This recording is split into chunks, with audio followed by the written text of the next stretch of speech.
Hey guys, welcome to my newest recent pickup video.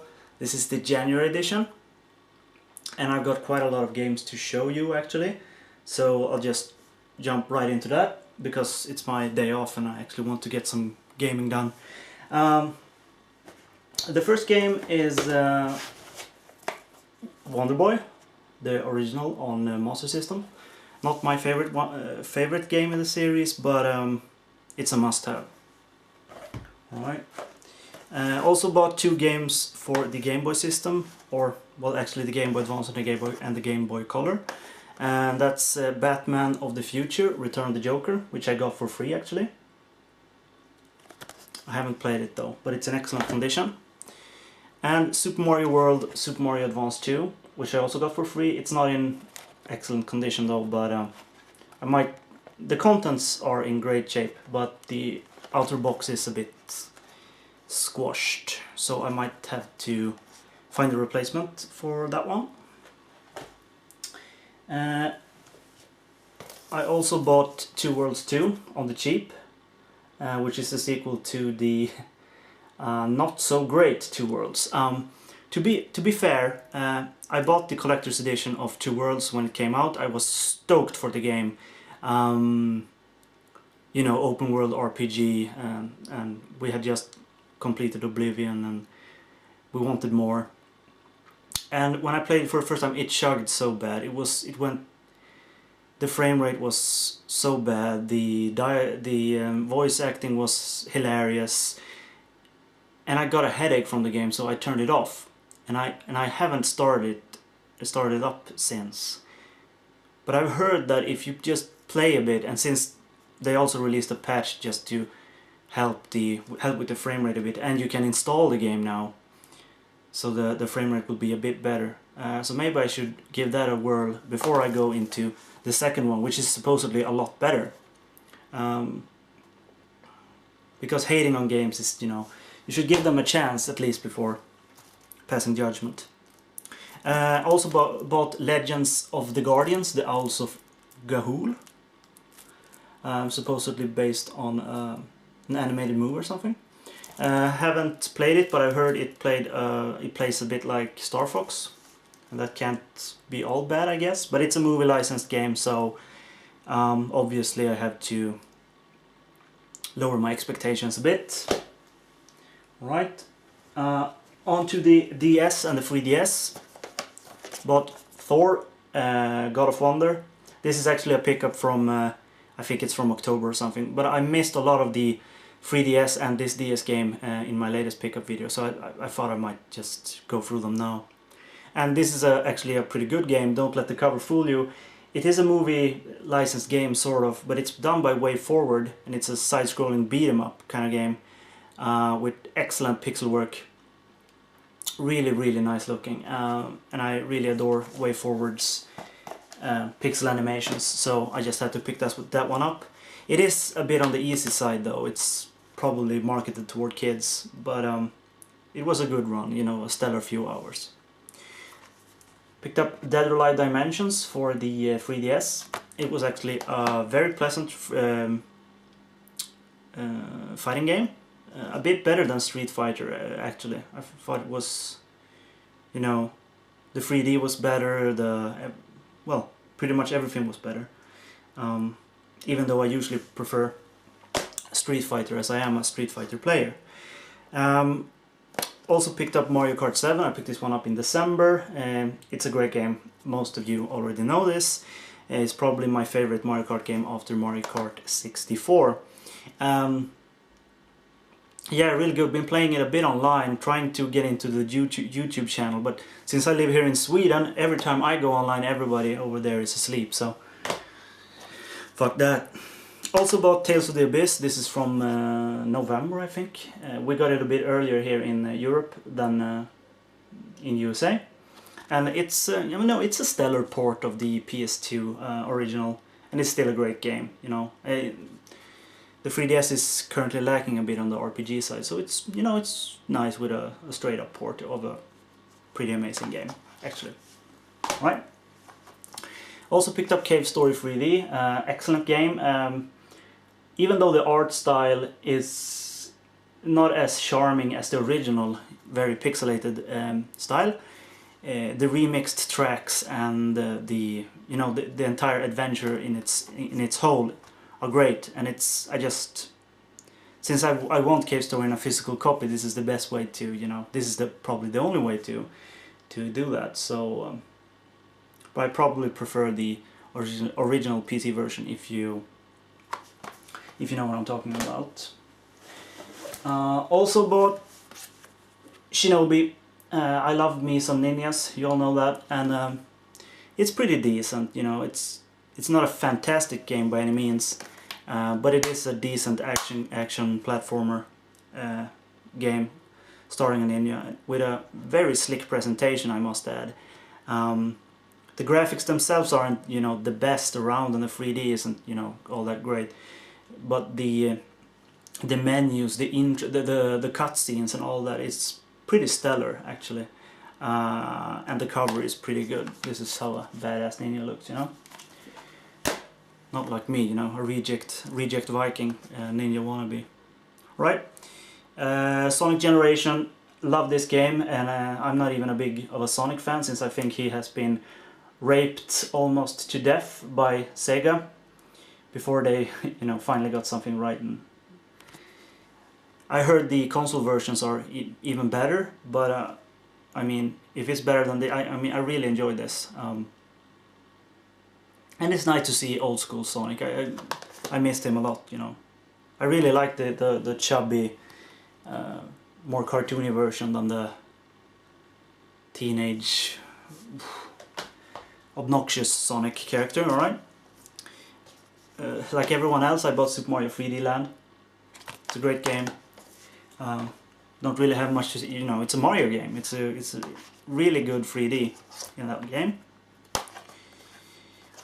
Also bought Skylanders, Spyro's Adventure, and I picked up the 3DS version because I thought it looked like the most varied one. Haven't played it a lot though, but I kind of like it. Might have to buy the 360 version for some easy achievements when I got my characters leveled and stuff. Also picked up, and this is a January pickup of course, Resident Evil Revelations, and I bought it without the circle pad because I think that Behemoth looks like a conjoined twin. I think it looks pretty bad, and even though I might enjoy it since I have pretty big hands, I didn't want to shell out a couple of extra for a peripheral that I might only use once, since this game works absolutely great without it. I don't need it. Maybe it's more something that you need for Monster Hunter, which I heard is also using the circle pad, but you don't need the circle pad for this game. I tried both, and I know you don't need it. It's actually, of course, this is it's a personal preference, but I like it with just the single analog knob actually. And my god, this is the best game for the 3DS so far. It brings back everything I was afraid that Capcom had forgotten about Resident Evil. A lot of the scares, a lot of the atmosphere, the survival horror elements with limited ammo and stuff. And even though they throw in these, you jump between characters and they throw in a lot of action sequences, it's forgotten, because when you get back on the cruise ship and you're playing as Jill, you get this eerie throwback to when you entered the mansion for the first time in Resident Evil 1. And I mean, I'm a Resident Evil fan. I loved 4, even though it was a bit different and not at all really scary. And 5, it didn't really work for me. They added co-op and stupid AI partner, and the game was almost entirely in daylight. So I was a bit disappointed. And then the Resident Evil 6 trailer was like, yes, they bring back the zombies that we like, and probably tie up some loose ends with Umbrella perhaps, and Hunk. And the setting, with the zombified president and everything looked pretty goddamn cool. But the problem is, if they try to make this as Resident Evil 5, because I heard they're going to have a lot of multiplayer modes and co-op and stuff, then I probably will be disappointed, because a joined survival horror experience is not a good one. A survival horror experience should be experienced by a single player. Otherwise it's not really scary. And I mean, my favorite Resident Evil game is the remake of the first one for the GameCube, and my very next favorite one is the original. It is the best game in the series. And I'm not talking about controls or action, I'm talking about scares, atmosphere, and the survival horror feeling. And I just hope that if they want to do these action elements, that they take a hint from this game and have one part, perhaps Leon's part or something, be really survival horror based. And then Chris, you know, I don't know where he is, in Singapore or some Asian, he can be the action guy, you know, because we all saw the clip when he and some teammates are, you know, rushing down the street with civilians coming for them, and it's just boom boom and stuff like that. And I'm really looking forward to Resident Evil 6, because I've always been a fan of the series. Some of my favorite games, actually.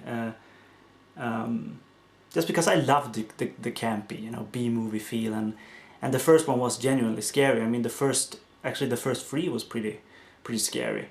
But the first one is, you know, being a sort of a reboot of... Mikami wanted it to be some kind of a reboot of Sweet Home, the NES, or rather Famicom game,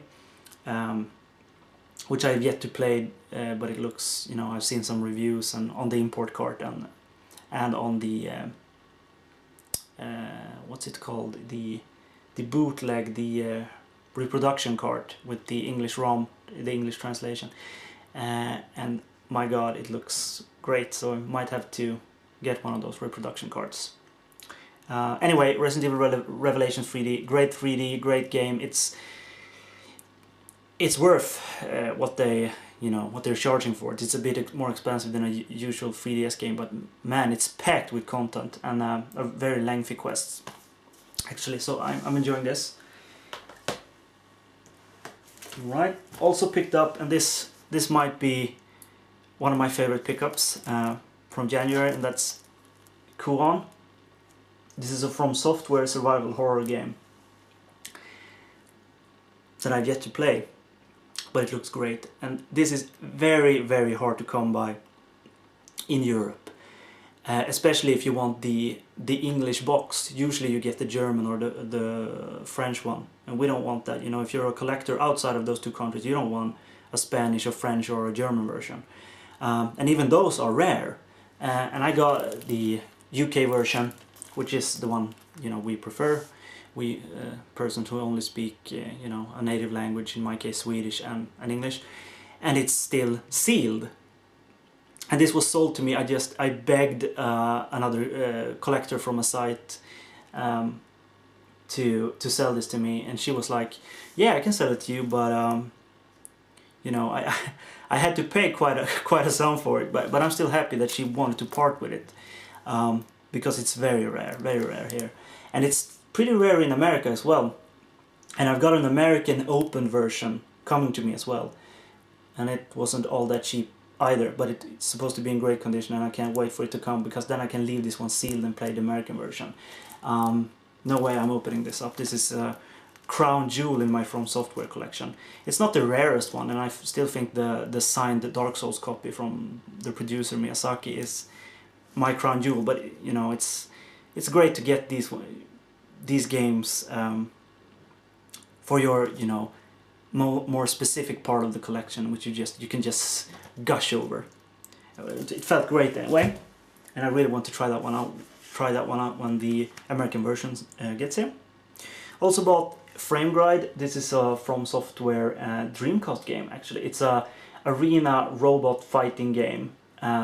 Not very much unlike Armored Core, but it's got a bit more of a medieval feel to the robots. You get big swords and shields and stuff also. And it's Japanese because it was never released in USA or Europe. It also came with the spine card. And it's nice to add this one to the collection. I have a Dreamcast and I can play import games on it, so I will give that a whirl. Also bought Kingsfield, another copy of the long box edition. This is the American version, and I already have the long box version of this, but this came with the Kingsfield telephone card, the hint telephone card, right? Which my other copy was missing, and it's pretty rare to find copies that still have those. And the padding that is usually, you know, that's holding the disc that plays on the long box versions. And it's feels really great to have this one. You never can have too many copies of Kingsfield. This is actually Kingsfield 2, since the first Kingsfield was never released in USA or Europe. And to make things even more confusing, the only Kingsfield games that were released here in Europe was Kingsfield 2, this one, and Kingsfield 4. So we never got Kingsfield 1 or Kingsfield 3. Anyway, Kingsfield is good stuff. If you like dungeon crawlers, I highly recommend it. Another From Software game, yes, I am building that particular part of my collection pretty intensively right now. One of those games that I was missing, and that's Another Century Episode R for the PS3. And this is a love letter to mecha fans, anime mecha fans actually, since it's it's a Gundam and some other series, Macross, Robotech, and other series. And they duke it out in a sort of a story mode, and you can drive different mechas from different series. And there's a guest star from the Armored Core series, Nineball, which is pretty freaking amazing because he's one of my favorite Armored Core mechas, Armored Core ACs. So and this is not sealed. It's just the Japanese have a way of sending things in neat packages. So it looks unopened. It is used, and I have opened it. Everything is in there and in perfect order. I love how delicate the Japanese are with their games. It just love Japan in that way. Here in Europe, if you buy something and it says used, you usually get a card somebody has drawn a big giant penis on, and perhaps a crumpled manual. Right. Also got this I got for free, and this is a game that I actually wanted because it's a dungeon crawler. It's Deep Labyrinth, and the American version has a much nicer cover art. Even though I think this is more akin to what the game is actually about. It's a bit of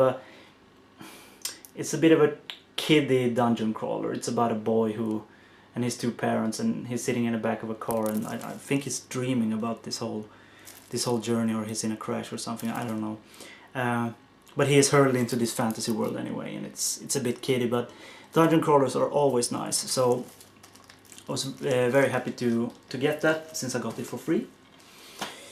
Also got this for free. It's Drawn to Life: The Next Chapter. Haven't tried it, but haven't tried the DS version either. So I don't know.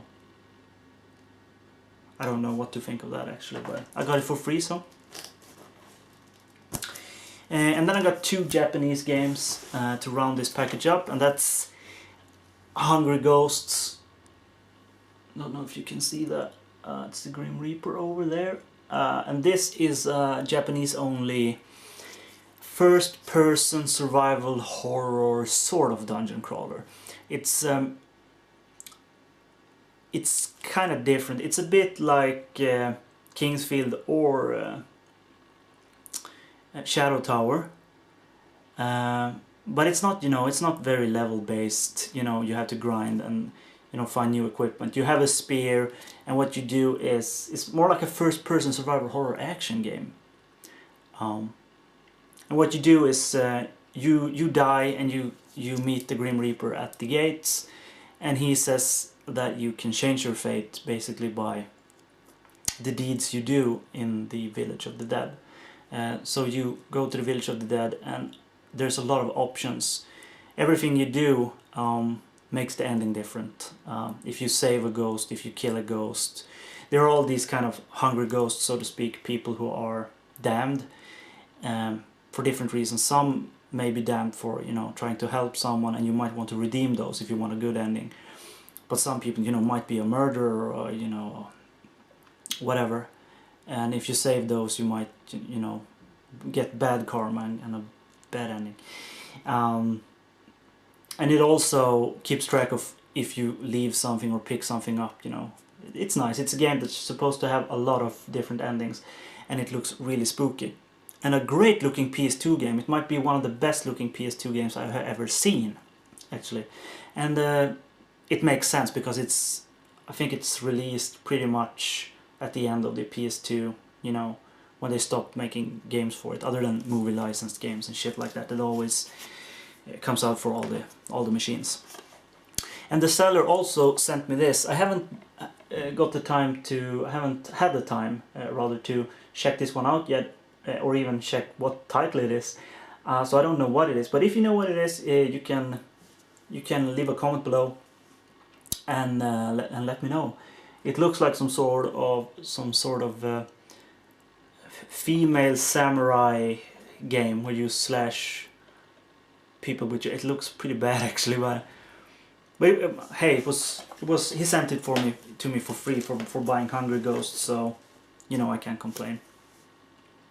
And that's pretty much it, except from, you know, PSN and Xbox Live and WiiWare downloads and stuff like that.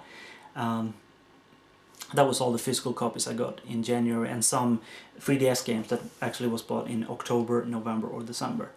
But that's it, and I hope to see you soon in February. Like, subscribe, leave a comment below if you want to see anything in particular, and I'll see you next month.